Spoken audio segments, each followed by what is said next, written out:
Hi everyone, this is Brenda Seldin, and today I wanted to talk to you about shamanic land blessings. I recently had a client ask me how would she know if she needed one.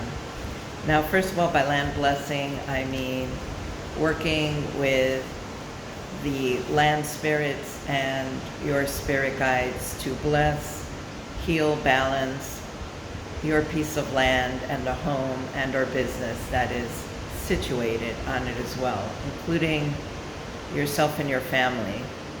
It is a point of healing located in physical space, but that connects to and ripples out to the energy field that surrounds you, that surrounds your home, that surrounds your land. And so that there is a balancing and integration of both.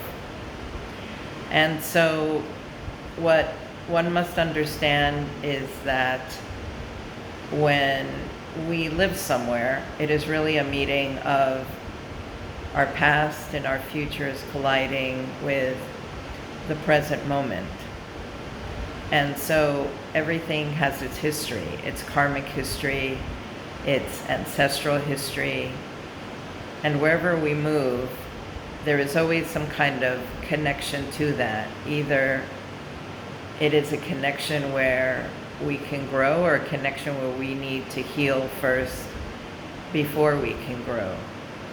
Sometimes the purpose for us going there is to help heal that particular spot, because we do have some kind of past connection to it. And so let's talk about the past first.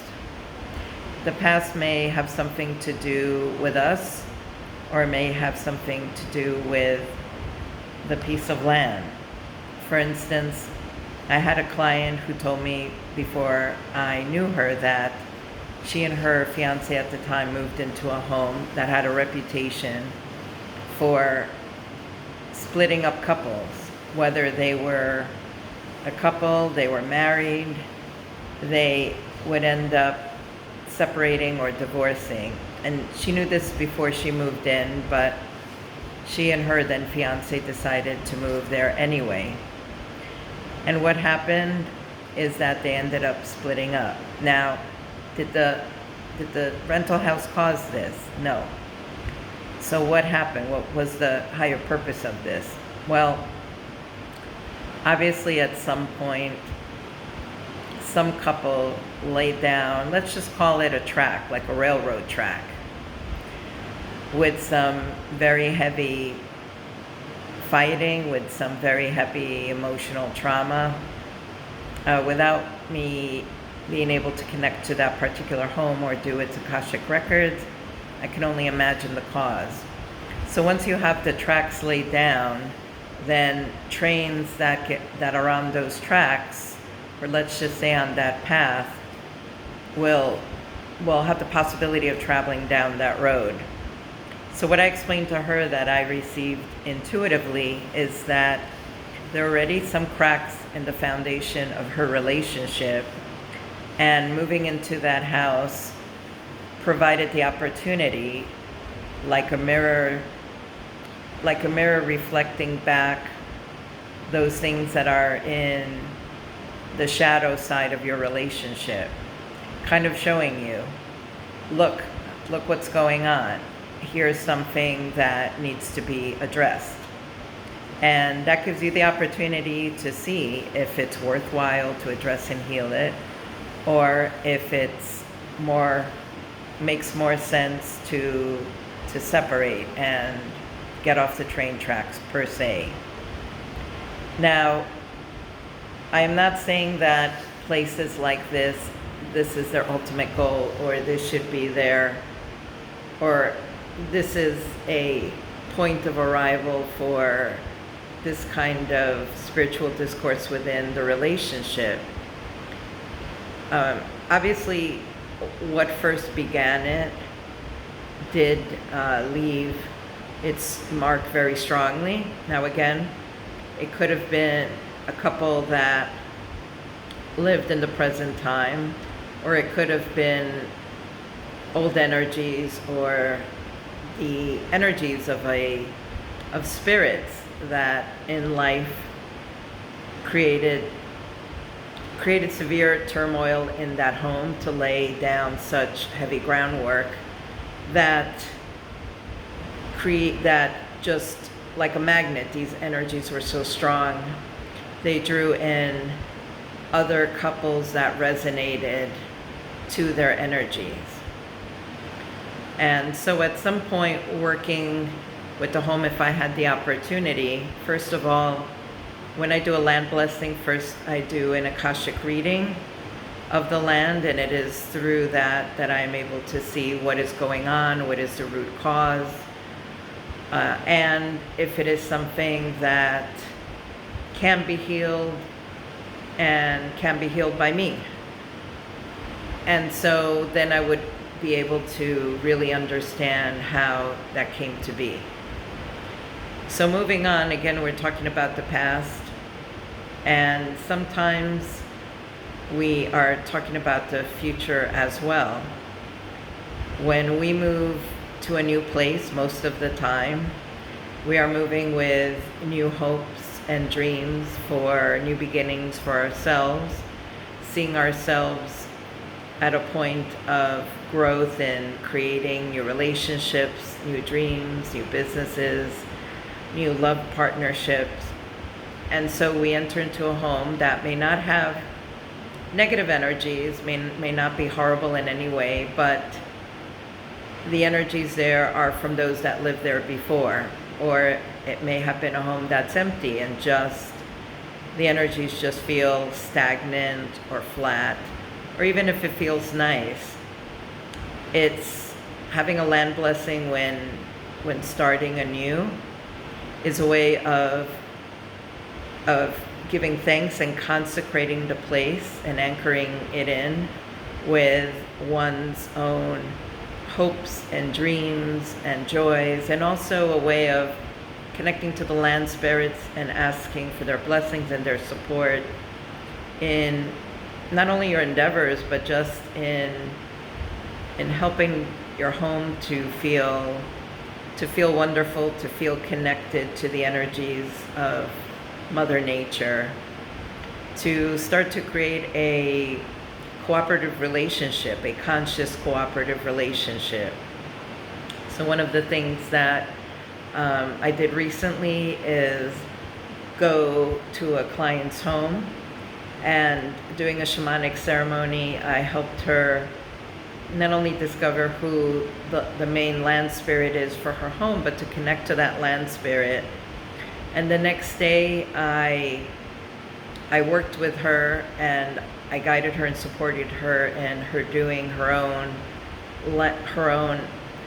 home blessing and healing, as there were energies there from the past. And again, we were talking about couples. So in this person's case, interestingly enough, she is a wonderful woman. She has a beautiful home. And one of the things she commented was about how she felt that the house wanted her to clean it and keep cleaning it. And I asked her, because she had mentioned something about the couple that she bought the house from. And so she had mentioned that this couple was a husband and wife, and that even upon meeting them, the husband seemed to be a very hard individual that didn't seem as though he treated his wife very kindly. And he lived in the basement, the finished basement, and she lived upstairs.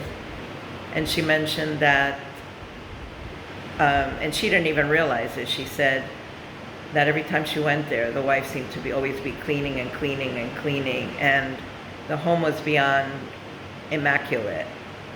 The energies that I picked up about this couple was that the wife definitely was cleaning as a way of just kind of compartmentalizing her life, not wanting to look at the difficulties of the marriage she was in, and the sense of order. If there's order on the surface, then there's order. And obviously, we all know that's not the case. But I pointed out to her that the house wasn't asking for this level of intensive ongoing upkeep, that this was the energy of the wife, that during the time of the marriage, and it was many years, living there over and over again, let's talk about the railroad track. She laid down a very straight, very limited, severe kind of track to follow.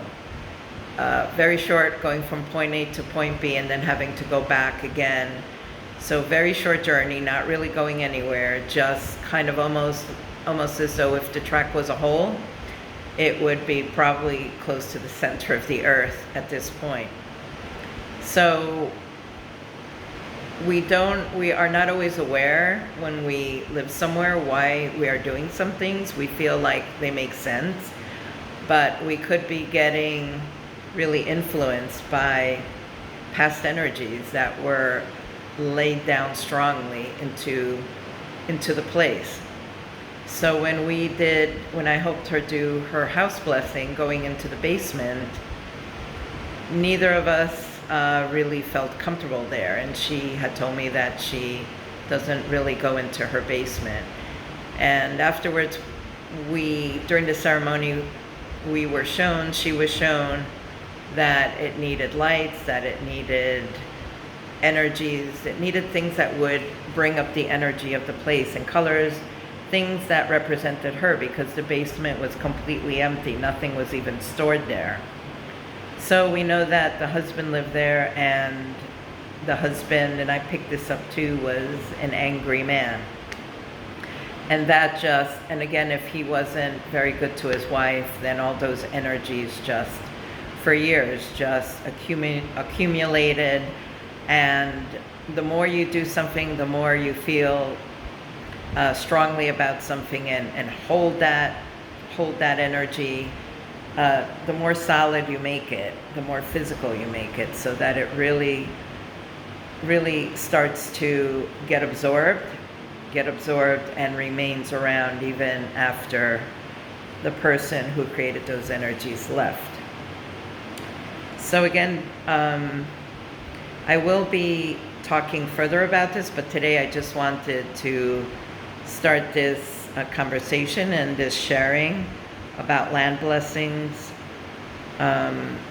with talking a little bit about the past, a little bit about the future, and a little bit about how those that have lived there before, and they don't have to be ghosts, can really affect the energies of a home, and especially if what they leave behind isn't positive, supportive, or pleasant. So if someone out there is curious and would like to know more about shamanic land blessings and Akashic readings for their land, for their home, for their business, I'm available, and I am able to travel throughout the tri-state area. I'm in New York State, and it also can be done if you live somewhere far, can be done over the phone or over Zoom.